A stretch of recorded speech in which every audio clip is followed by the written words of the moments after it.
Hola, hola, ¿cómo están? Buenas noches, yo soy Mijael Garrido Leca y esto es Contacto de Verano. Esta noche tenemos un programa de lujo para que ustedes empiecen el fin de semana como corresponde. Me acompañan Iván García Meyer y Henry Rafael para hacer un análisis de todo lo que ha sucedido en esta semana y ya arrancamos con eso. Pero vamos a ir con el tema con el que muchos hemos empezado el día y es que Gestión y Perú 21 contrataron a Datum para hacer una encuesta y esta encuesta ha arrojado luz sobre cómo ha reaccionado la población luego de que se dieran estos hechos, tanto la vacancia como el indulto en diciembre. Y la verdad es que la cancha aparece complicada para varios de los jugadores políticos. Así que los invito a revisar rápidamente cómo es que esta encuesta ha ido pintando el panorama. Y luego empezamos con una conversación que estoy seguro va a ser bien interesante porque no solo, y adelanto, hay el tema de Datum, sino que hoy han habido 42 allanamientos a constructoras peruanas a raíz del caso Lavallato. Y esto es importante porque en este canal Christian Hudwalker siguió de cerca este caso y denunció con bastante importancia el asunto desde el año 2016 y se empiezan a ver ya las grietas en el sistema que encontró no solo Christian, sino la periodista Ramírez del diario El Comercio. Pero eso vamos a hablar más adelante. Vamos con las encuestas y vamos con los números que Datum ha arrojado el día de hoy por la mañana. Y la primera, vamos a ver la primera tabla, muestra la aprobación del presidente, que es, dicho sea de paso, la más baja desde que iniciara su gestión a comienzos del año 2016. Ven ustedes que de diciembre a enero ha caído 7 puntos. Claro, hay un margen de error, pero es importante la caída. Y la desaprobación ha aumentado de 67 a 75%.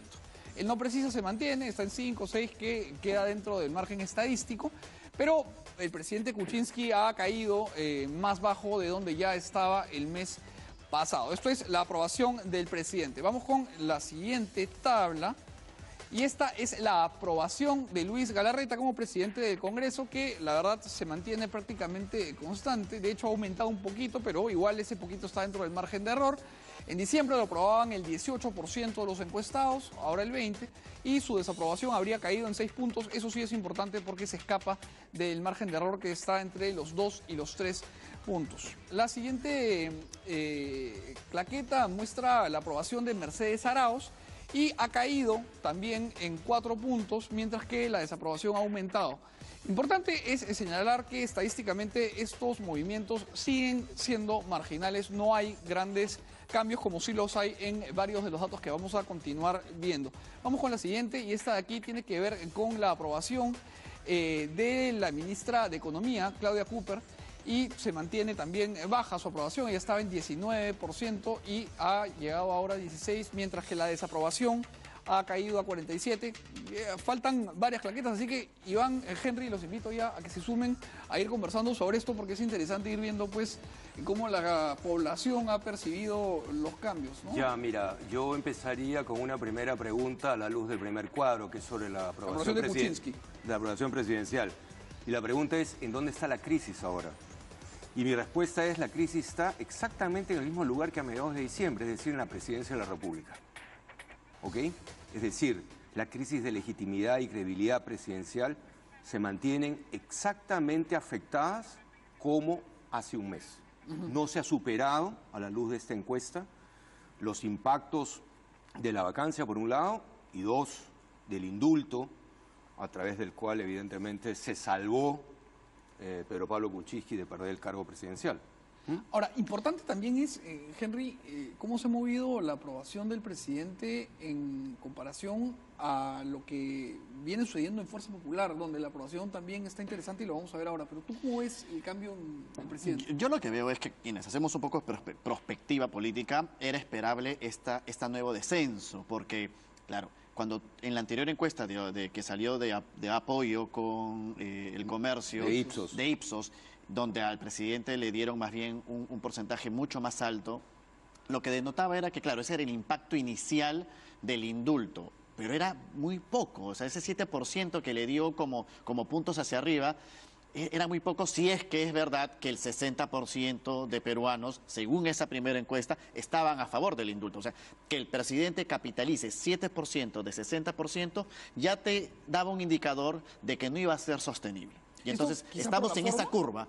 Es que en general esta misma encuesta de Datum dice abiertamente que la gran mayoría de peruanos cree y ha quedado posicionada en su mente que el indulto ha sido algo negociado. 78%. Y entonces, 78%. exacto. Un número brutal. Y eso, como dice Iván, nos pone en la oportunidad, por un lado, si lo queremos ver desde el punto de vista positivo, pero del otro lado, si queremos ver un punto realista, desde el punto de vista realista, es que sí hay un tema de falta de confianza, y ese es el principal reto que tiene el presidente de la República y el nuevo gabinete, que digamos, lo bueno que van a tener en esta situación es que por lo menos va a haber 2 meses de no legislatura, o sea, la legislatura ha terminado ayer y eventualmente vuelve en marzo. Tienen este pedacito muy cortito de tiempo para intentar generar algo de confianza, pero hay muchos actores políticos hoy por hoy en el país, la ciudadanía, las calles, las marchas, y entonces creo que este nivel de polarización, sí, concuerdo, nos pone la problemática nuevamente de la gobernabilidad en el lugar de la presidencia de la República. ¿Qué se debe hacer a partir de allí? Probablemente no solamente ya depende de lo que haga el gabinete, sino como tú bien dices, ¿qué también pasa dentro del fujimorismo, ¿no? Porque si tu apuesta por el voto, por salvar la vacancia, fue en estos 10 fujimoristas, y estos 10 fujimoristas no suben a más, probablemente no has ganado nada. Ahí entramos a ese tema que a mí me parece bien importante, porque creo que revela un asunto de una carestía importante de institucionalidad, en realidad en todo el Estado y en cada institución.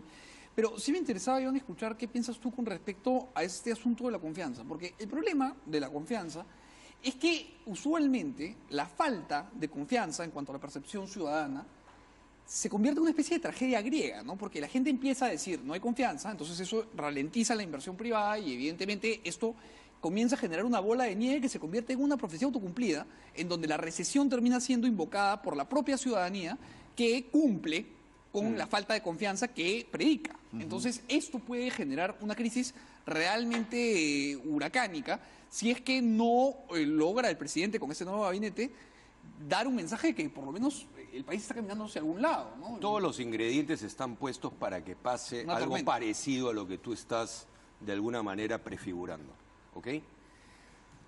Basta recordar la secuencia de vértigo que tuvimos en la semana previa al día de la votación de la vacancia.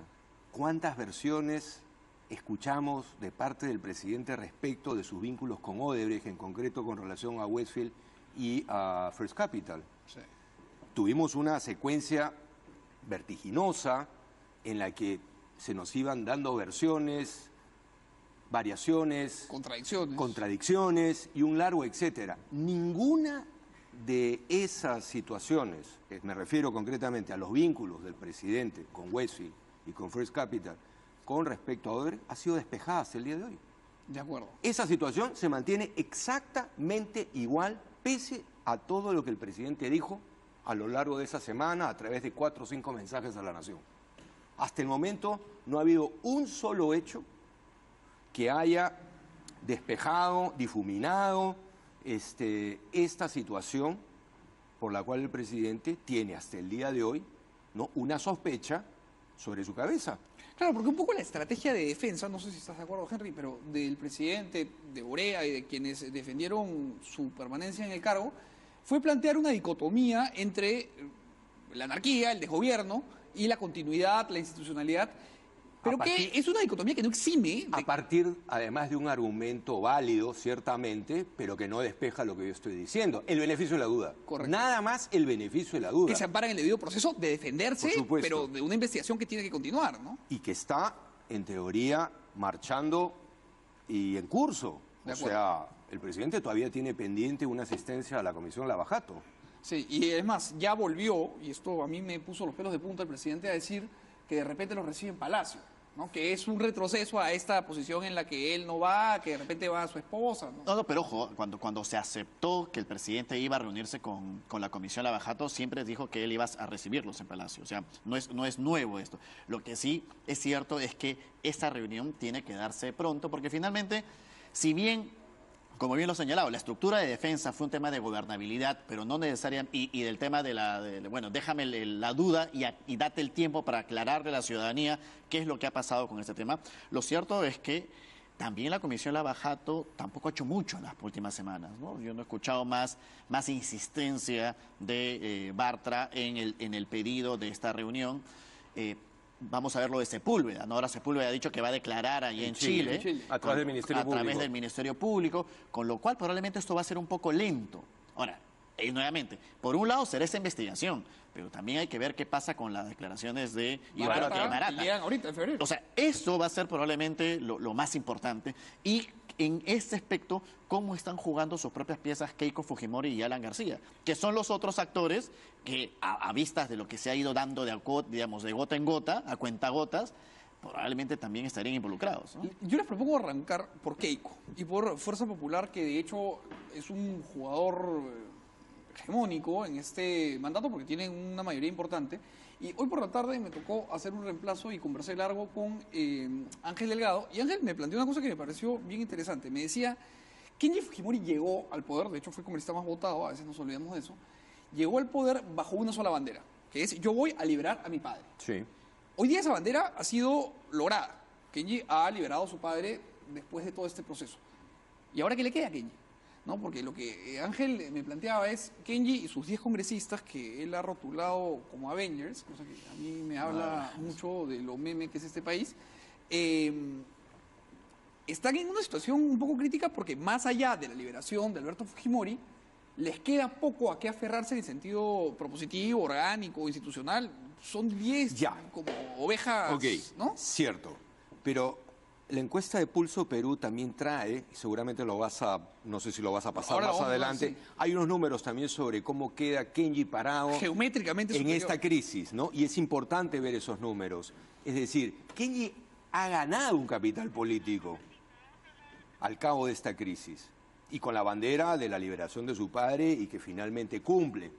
Podemos discutir, digamos, sobre si reunía una calidad de transparencia, una calidad ética, la manera como finalmente lo logró.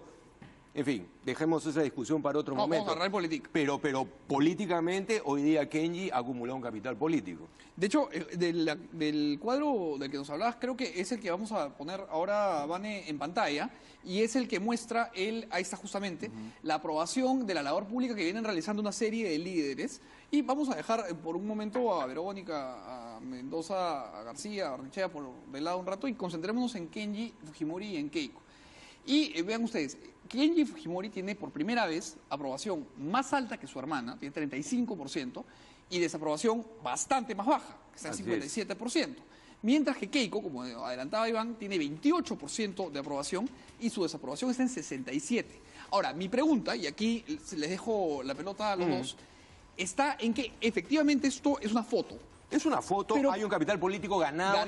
En la coyuntura. Va a depender de él, de lo que haga él con sus asesores, que han demostrado ser además asesores muy capaces. Sin duda. Hablo concretamente de Jorge Morelli. Sí. ¿Okay? Sí, sin duda, sin duda.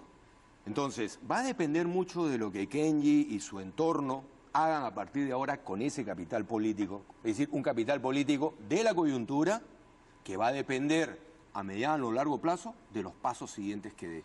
Aquí vemos, Henry, la aprobación justamente contrapuesta entre Kenji y Keiko. Y vemos además un dato que es importante porque, Iván, en el anterior no teníamos la comparación con diciembre, ¿no?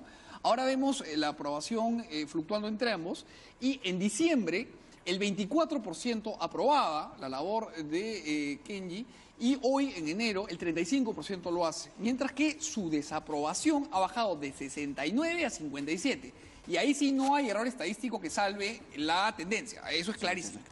Y por otro lado, Keiko Fujimori va exactamente en contra. Totalmente. Ha aumentado su desaprobación y ha bajado su nivel de aprobación. Ahora, ¿cómo creen ustedes que Kenji podría, junto con este grupo que él ha ensamblado de congresistas disidentes, vamos a decir, de Fuerza Popular, capitalizar este momentum logrado después de esta crisis y perpetuar esta preferencia de la gente, porque bien también podría desinflarse, ¿no? Yo te diría que, a ver, para terminar el análisis de lo que ha pasado con Kenji y Keiko, creo que además de que Kenji Fujimori, su principal bandera era liberar al padre, toda su estrategia política de comunicación, porque ha tenido una muy buena estrategia de comunicación, está orientada a una comunicación electoral, a ganar esto, a ganar ciudadanos, a ganar opinión pública.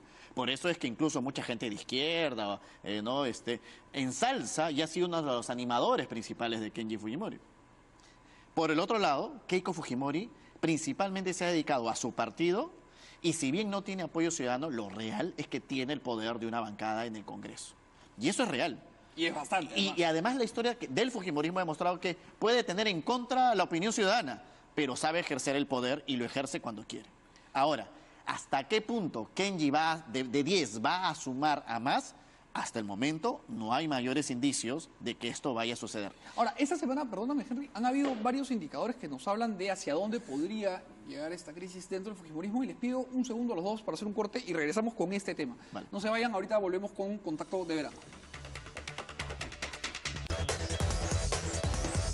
Bienvenidos de vuelta, esto es Contacto de Verano y estábamos hablando justamente de cómo se van a realinear las fichas dentro del poder del fujimorismo después de la liberación de Alberto Fujimori, que de hecho ha sido un factor que ha generado algunas ondas y que ha generado movimientos dentro de la bancada, ¿no? Sí, yo a propósito de lo que decía Henry, creo que si bien es cierto, hay muchas dudas aún de que puedan sumarse otros disidentes dentro de Fuerza Popular a este sector kenjista. Yo creo que, digamos, hoy por hoy, de pronto la perspectiva mayor de Kenji no está tanto en lo que pase en el Congreso o en el hemiciclo. De pronto su perspectiva mayor, su gran partido de fondo, ojo, estoy especulando, no me consta, no he hablado directamente con ninguno de los involucrados, pero de pronto la apuesta es a construir un fujimorismo verdaderamente distinto al que la hermana finalmente ha terminado plasmando en estos 18 meses de oposición al gobierno. Es decir, un fujimorismo que, a diferencia del que Keiko ha enarbolado, sea un fujimorismo más abierto, más tolerante, comprometido realmente con la libertad de prensa y de expresión, comprometido o con tolerancia frente a los asuntos de género. Todos temas en los que Kenji, a lo largo de todo este tiempo, ha marcado posición diferenciadora con relación a su bancada. Es cierto, Kenji siempre ha defendido la bandera de las libertades civiles con especial énfasis de cara al conservadurismo, digamos. Y siendo el disidente permanente en esos temas al bloque duro, digamos, de Fuerza Popular. De acuerdo. Eso ha sido un claro distintivo de Kenji a lo largo de 1 año y medio. Yo me atrevo a pensar, especulando, de que de pronto Kenji puede estar en la construcción de un fujimorismo alternativo al de su hermana. Es que a eso yo me refería cuando les decía de que la estrategia de ambos era distinta. O sea, Kenji Fujimori está haciendo incidencia ciudadana electoral. Con eso su mirada está de acá al 2021. Porque finalmente sabe que el partido político lo tiene Keiko. Y Keiko lo que menos ha hecho en estos 2 años casi de gobierno de BPK es hacer incidencia ciudadana. De hecho, su comunicación con la ciudadanía es casi de la misma forma como lo hace hoy el presidente, a través del Twitter. Pero no tiene una estrategia visible, por lo menos, de estar armando o sosteniendo una relación ciudadana preelectoral. Y entonces yo también creo que esta estrategia de Kenji Fujimori está mirando más que hacia la bancada o a balancear el poder. Sale del escenario del Congreso, ¿no?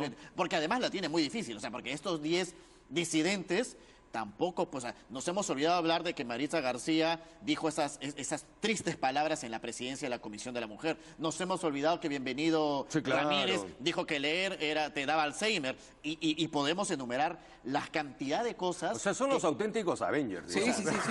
Que yo incluso ya la forma esa forma de hablar de Avengers te dice que no está hablando de política. No, pues por eso voy. Está escuchando que los muchachos le presten atención a aquellos que van a votar en el 2021. No, claro, como estrategia de marketing político lo que es clarísimo. Y se ha dado cuenta que la pirámide demográfica nunca has visto a Kenji sosteniendo un debate, ni siquiera en el Congreso. De acuerdo. La pirámide demográfica, la cantidad de gente que va a votar en el 2021 es especialmente gruesa en la población que acerca, pues, su voluntad política a los memes, a las redes sociales, tal. Entonces Kenji ha calibrado su estrategia perfectamente ahí. Sí, claro. Por eso es que a Kenji le conviene que el gobierno termine su mandato.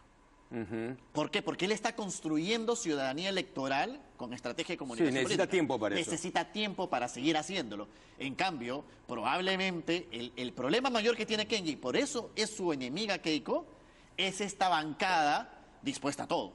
Claro. Dispuesto incluso a una vacancia como estuvo a punto de hacerlo ahora en diciembre. Ahora, importante también es que Kenji Fujimori, de alguna manera, Iván, ha sido una especie, vamos a decirlo tácito, pero de garante del gobierno, ¿no? Porque al él retroceder... Qué miedo esto de garantes, ¿no? En el asedio... Es una buena pregunta, es un buen punto, que quizás lo podamos plantear de la siguiente manera. ¿Le sirven al gobierno estos 10 votos kenyistas para algo o no? Esa es una pregunta que creo que hay que hacerse y hay que revisar las posibles respuestas que nos ofrece hasta el momento, digamos, el realineamiento de fuerzas, porque hay un realineamiento de fuerzas post-vacancia y post-indulto. Mi opinión es que estos 10 votos kenyistas en realidad les sirven de poco o nada al oficialismo en el Congreso y en concreto al gobierno. Es decir, creo que si ganó 10 votos de un sector fujimorista, perdió los de Nuevo Perú. Ha perdido los de Nuevo Perú, ha perdido los de Alianza para el Progreso. Y ha perdido 3 propios, ¿no? Y 3 propios. Suma, estás hablando de más de 20. Aritméticamente no le fue bien. Obviamente, has ganado 10, pero has perdido más de 20. De acuerdo. ¿Ok? O sea, yo personalmente no creo ahí que haya habido una suma o una ganancia para el oficialismo a partir de esta escisión, ¿no?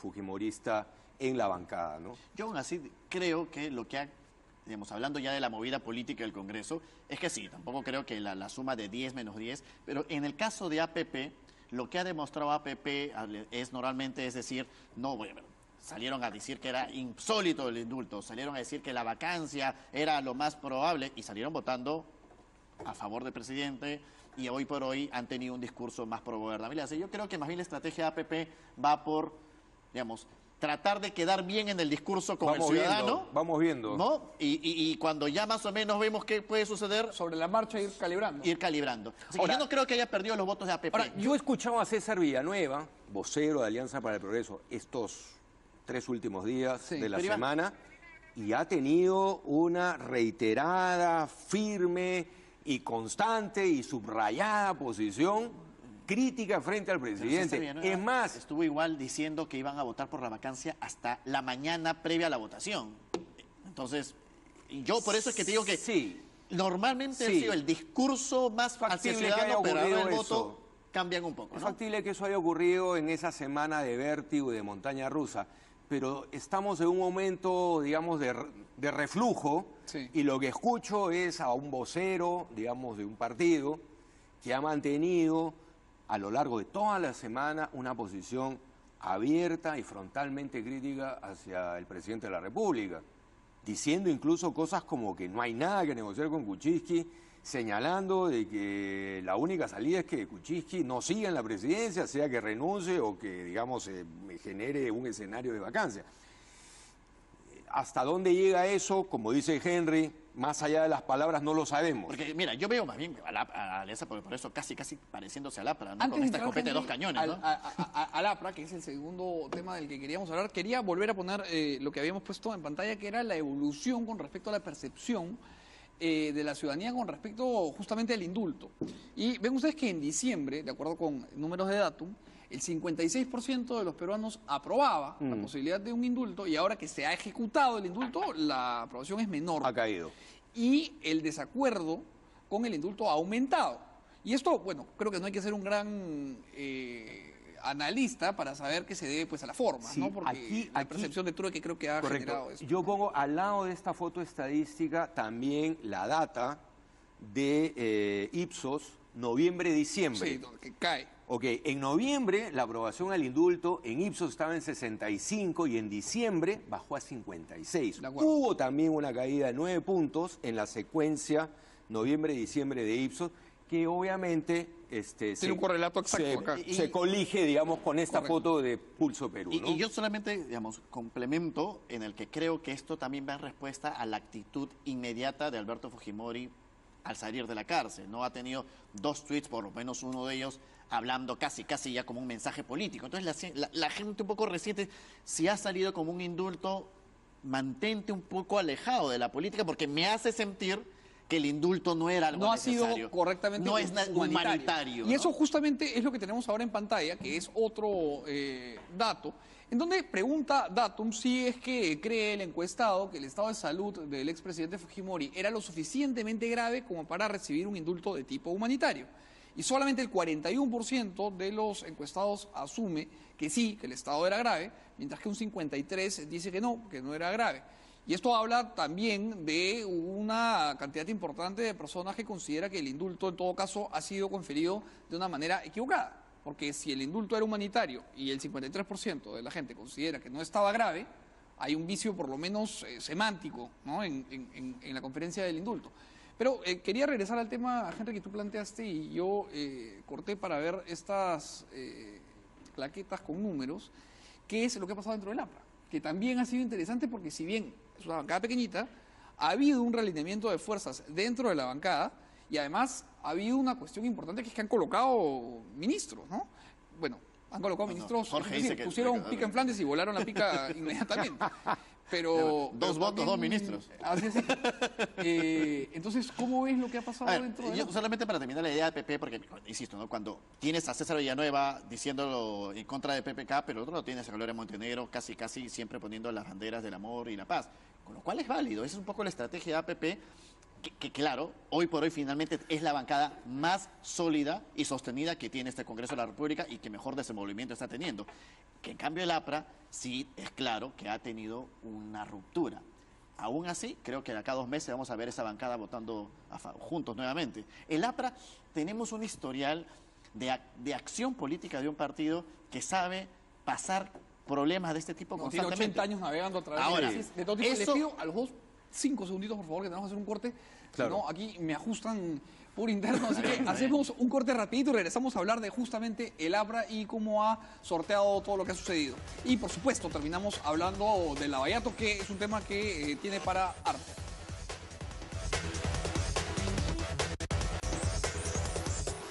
Bienvenidos de vuelta. Vamos a hacer un cierre veloz a lo que ha sucedido con el APRA, con un par de comentarios Sí, así a ver. cortitos y entramos a Lavallato. Retomando lo que ha dicho Henry, o sea, yo veo claramente en la secuencia del vértigo, digamos, vacancia e indulto, que el APRA tuvo una posición institucional clara, tanto con respecto a la vacancia y luego, cuando el indulto fue conocido ya como un hecho consumado, igualmente una posición, digamos, institucional firme.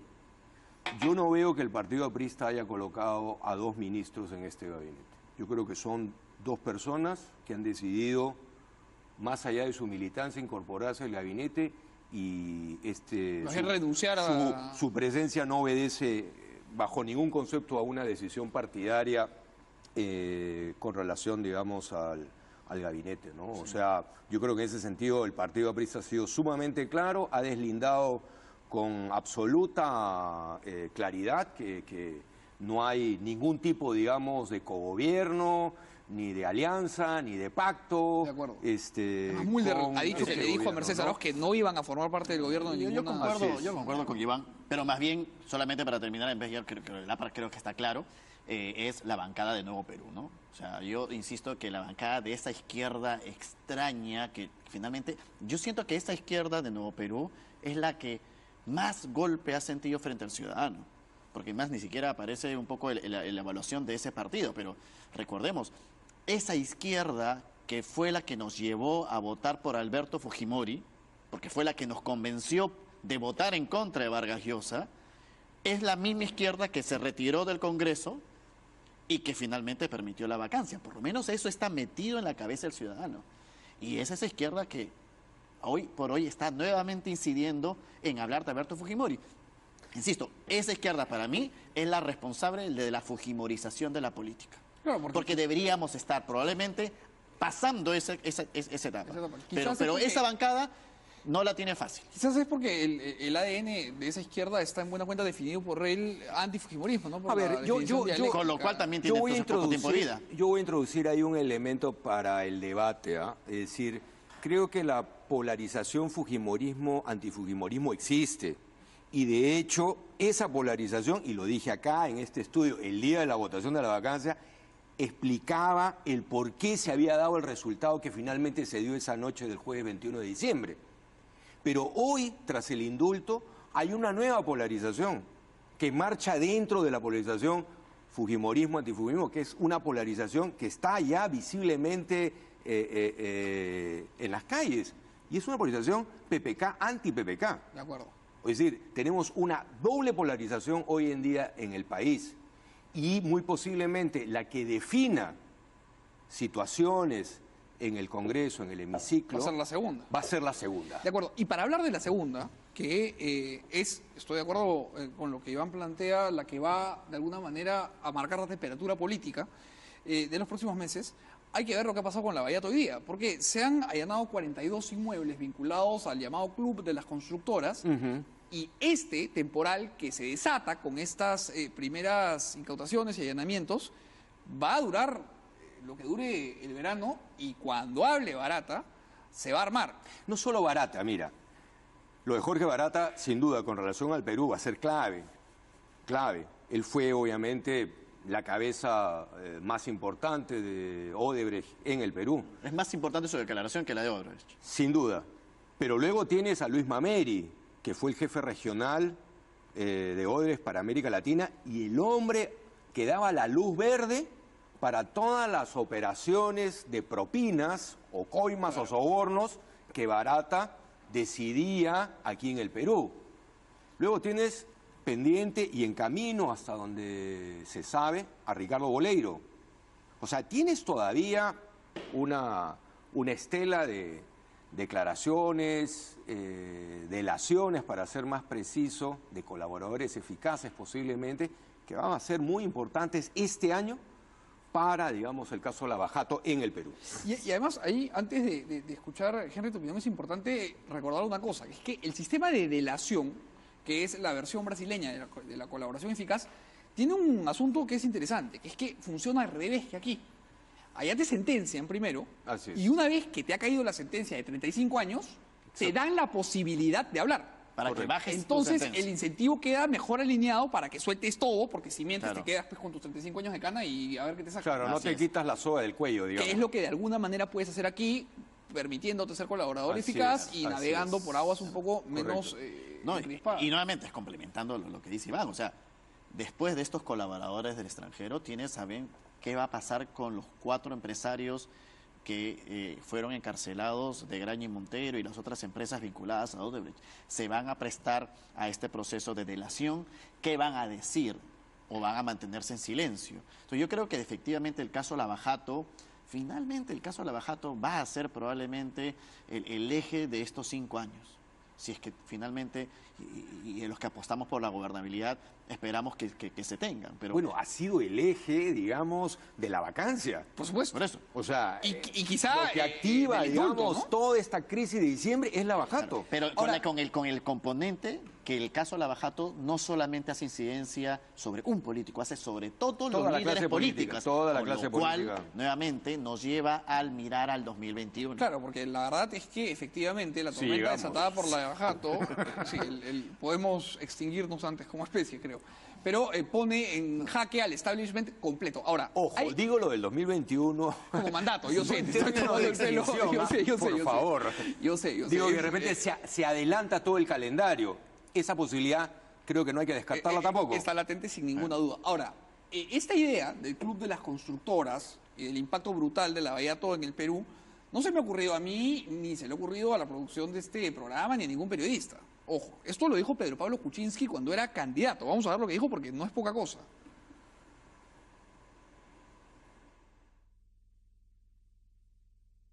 Aquí lo que hay en el Perú, se dice, habrá que demostrarlo, es un club de constructores que se distribuyen las grandes obras del Estado, las carreteras.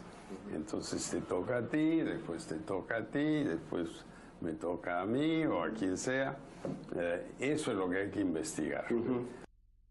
Este contrato tiene que este proyecto tiene que llevarse adelante de la mejor manera. Y sí tenemos nosotros capacidad de decisión. Somos ejecutivos y le he mostrado 14 proyectos que ya hemos licitado en este año, ahorrando, y eso sí, de manera tangible, 340 millones de soles, porque ya no están aquí los contratos del Ministerio de Transportes, que todos, sorpresivamente, se adjudican al 108%. Y 108% no es ilegal, porque la ley te permite hasta 110%. Lo que es sospechoso que haya un acuerdo entre los postores, entre los postulantes a todas las obras, y llegan justo a un acuerdo y llegan al 108%. Y no es normal que eso ocurra, de que nosotros durante nuestra gestión el promedio es 94%. Ni un solo contrato, ni un solo... A ver, antes de entrar a comentar este asunto, quiero poner en contexto ambas declaraciones. La primera la da Pedro Pablo Kuczynski en Chicharrón de Prensa con Lucho Daveluí y con Man Ray. Y él habla de este club de las constructoras en donde de alguna manera infiere que las licitaciones se adjudican a dedo. Eso es en el 2016, 2016, campaña 2016, ¿no? En marzo del 2016, Ok. la campaña. Y luego tenemos a Martín Vizcarra ya en ejercicio de sus funciones como ministro de Transportes antes de su renuncia, en donde dice algo que es fundamental. Que es que no solamente de alguna manera secunda lo que el presidente anuncia en su campaña, sino que explica cómo funcionaba. Porque las adjudicaciones se daban y la ley permite un incremento en el valor de la obra hasta el 110%. Y esto, lo que Martín Vizcarra dice es que sistemáticamente se eleva los costos de manera coludida, en palabras de Martín Vizcarra, Claro. a 108%, y que su gestión ha recortado esta posibilidad y que le ha ahorrado al Estado peruano 340 millones de soles. Entonces, había, creo, una intención inicial por parte de Vizcarra de poner coto a esta situación, pero la tempestad política que se desató en ese momento quizá ha postergado los efectos de lo que recién se empieza a conocer hasta el día de hoy, ¿no? A ver, creo que hay que hacer memoria siempre, ¿no? Este es un país en el que yo no me canso de reclamar memoria y más memoria. ¿Dónde estuvo el señor Pedro Pablo Kuczynski el año 2005-2006? 2005, ministro de Economía de Toledo. Año en el que se pone a andar la adjudicación de las IRSAs, especialmente IRSA Sur, tramos 2 y 3, de las que salen las coimas o sobornos para Alejandro Toledo, según versión del mismo Jorge Barata. Y además versión que ya está... Y corroborada casi que por Maiman, ¿no? Y números de transferencia, y Ok. ya la cosa está bien seria, ¿no? Todo eso ocurre, todo ese proceso, con una enorme constructora como Odebrecht, para una mega obra vial como era las IRSAs, ocurre mientras el señor Kuczynski es ministro de Economía y Finanzas en el Toledato. De acuerdo. ¿Ok? Revisen la secuencia o línea de tiempo de todos los hitos que supuso esa adjudicación. SNIP, el tema de las observaciones de la Contraloría, la ley que declaró de interés nacional estas obras para justamente sustraerlas de cualquier tipo de cuestionamiento que pudiera provenir, como el que había habido de la Contraloría. Revisen esa línea de tiempo. ¿Quién estuvo en todo ese momento como ministro de Economía y director del Consejo, o presidente del Consejo Directivo de Proinversión? El señor Kuczynski. De acuerdo. ¿Ok? Entonces, pregunto, ya lo he hecho varias veces, lo he escrito y lo vuelvo a decir. ¿El señor Kuczynski sabía o no sabía lo que estaba pasando por debajo del agua cuando se estaban llevando a cabo este proceso de licitación? A mí me parece que sí sabía. Porque cuando escucho esto del 2016 y él dice, bueno, sí, pues acá había un cartel de constructora. Bueno, parece que está hablando con conocimiento de causa, que sabía cómo funcionaba, ¿no?, este tema de licitaciones y adjudicaciones, ¿no?, de grandes obras de infraestructura. Incluso dice, averigüen. O sea, invita a averiguar porque él sabe de que si se averigua y se levanta, ¿cómo se llama?, debidamente las capas que cubren esto, se va a llegar al fondo de la verdad y se va a saber finalmente cómo ocurrió todo esto. Evidentemente la Bajato ya ha hecho una parte importante de esta tarea, pero aún falta mucho. Y en esa línea, yo creo, para un poco terminar de dar la mirada política del efecto Lavajato, en efecto, el presidente, y creo que era lo que correspondía, va a tener el tiempo que corresponde dentro del Congreso y las investigaciones que se hagan en su momento para poder aclarar o decir hasta dónde supo o no supo. Lo cierto está que eso va a tomar su tiempo, no va a ser algo que va a suceder en este año. Yo no creo que la Comisión Lavajato vaya a dar algún informe final este año, con lo cual seguimos viendo que el efecto Lavajato es al 2021. Entonces, aquel que está haciendo mejor política es aquel que está mirando el 2021. Y ojo, este año además tenemos elecciones de gobierno regional y municipal, donde el tablero político también probablemente se mueva y comienzan a emerger algún nuevo valor político que comience a capitalizar aquello que ninguno de los que están ahora en el partidor, salvo por ahí Julio Guzmán, que en la misma encuesta ahí aparece todavía en la foto. Pero finalmente creo que el efecto principal de Lavajato es que dudo yo que tengamos a los caudillos que están hoy liderando los partidos políticos corriendo con opciones al 2021. Y es ahí donde sale Kenji Fujimori, justamente, pues, ¿no? Sin duda, Ahora, hay un efecto, es una opción. Si sí. me permites, Iván, que yo creo que Lavallato ya está traduciendo en la realidad, que a mí me parece igual de escalofriante que el que puede gatillar más adelante. Que es que efectivamente el Perú tiene que terminar de investigar y la justicia tiene que terminar de encauzar a quienes han participado de esta cuchipanda asquerosa de corrupción y tiene que meter presos absolutamente a todos los que han Empezando por delinquido. Toledo, que no lo traemos ni siquiera. Hay un asunto que, en mi opinión, tiene que verse en la misma mirada. Es que el cobre ha subido de precio en 30%. Sí. Y estamos otra vez perdiendo una ola de crecimiento que tendríamos que traducir en desarrollo, porque mientras nos peleamos con memes, la anemia sigue básicamente igual en cuanto a niños, la infraestructura vial está destrozada en el norte, la infraestructura educativa no está creciendo, los salarios de quienes tienen que hacer las funciones que traducen la riqueza en desarrollo no están aumentando. Entonces tenemos un problema que es que, si bien Lavallato todavía no ha generado la explosión que podría generar, nos ha dejado con un estado un poco catatónico, ¿no? Bueno, y con poca confianza incluso en la economía del país. Sí. Por eso es que, al final de cuentas, yo sí creo es que, ok, tenemos una situación muy, muy grave de confianza en el sistema político, partiendo desde lo que, por lo menos lo que dice la encuesta, desde el Palacio de Gobierno hasta todos los líderes políticos, pero a la vez es cierto que necesitamos gobernabilidad para que no nos pase ese tema, es para que la factura del problema, del efecto económico del caso Lavajato, no llegue tan pronto a nosotros. Mira, De acuerdo. si algo tiene por delante este nuevo gabinete en medio de esta situación de crisis, es ponerse a actuar y ejecutar de manera intensa políticas públicas. Completamente de acuerdo. ¿Ok? Ese creo que es el reto principalísimo que hoy le toca o le corresponde a este gabinete. Políticas públicas a velocidad, con intensidad. No podemos seguir perdiendo tiempo. ¿No? Con política real. Con política real. De calle. Cuando digo políticas públicas, Claro. estoy englobando, digamos, los dos conceptos, De acuerdo. las dos dimensiones. Obras y discurso, narración, convocatorias, etcétera. Eso es hacer política desde el Estado. ¿Ok? Creo que ese es el gran reto que tiene este gabinete. Es decir, tratar de construir también un espacio. Si es que puede, yo lo veo difícil, pero tratar de construir desde el gabinete un espacio, digamos, por fuera de la crisis. Es decir, construirse una base social, si es que hay tiempo y si es que lo puede hacer, que le permita algún aire o algún oxígeno por fuera de esta crisis. O sea, generar una estructura metacrisis que nos Así permita es. navegar. Ahora, Así es. te hago una pregunta justamente sobre eso y después la conversamos también, Henry.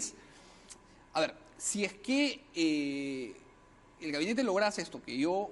Lo veo concuerdo difícil. En que está difícil. Lo veo muy difícil. ¿Crees Sí. que el gabinete tiene la composición necesaria como para poder por lo menos tentar a la suerte?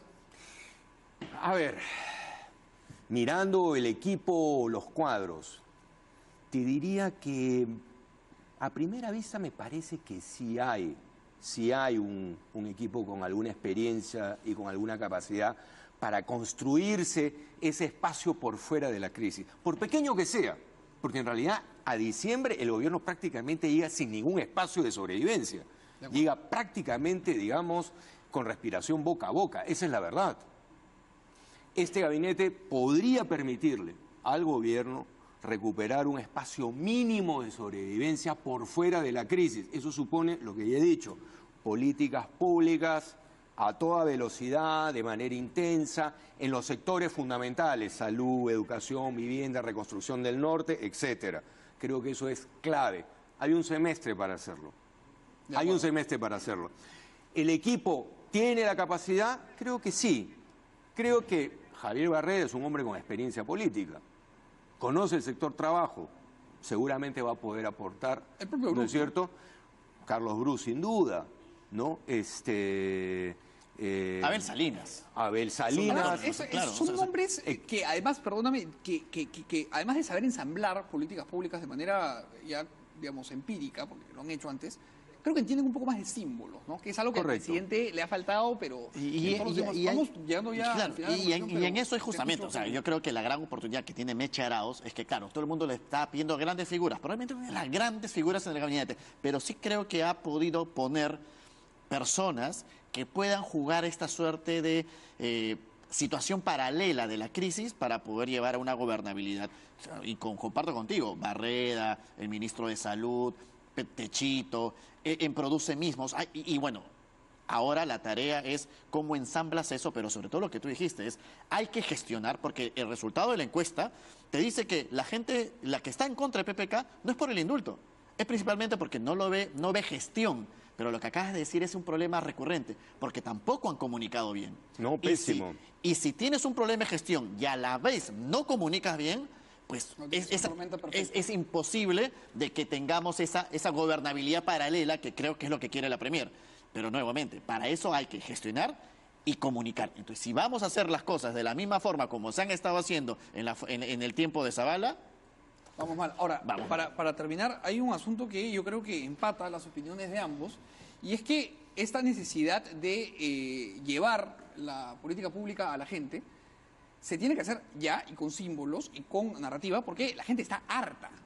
El grueso de la población, más allá de que Kenji no Kenji, está harta de Así es. esta huella. Así es. En fin, yo los invito a venirse otro día. a seguir Lo del norte conversando, es clamoroso, ¿no? Es asqueroso. no, pero el presidente Clamoroso, asqueroso, o sea, pero eso Iván, necesita ser, digamos, atendido Ya. no mañana, ayer. De Claro, acuerdo. pero mira, es clamoroso, pero es importante que lo primero que ha hecho el presidente es ir Sí, con la Premier al norte. sí. O sea, van empezando a hacer cosas, pero nuevamente insisto, si esto no es sostenible con una buena estrategia de comunicación de gobierno, se cae. Se cae. Bueno, yo les pido dejarlo ahí, que hemos volado en tiempo. Vamos a ir a hacer un corte comercial. Ustedes están invitados siempre para hablar de Gracias. estos temas. Gracias, Y vamos a gracias. regresar con pisco, señores. Así que ustedes no se muevan. Salud.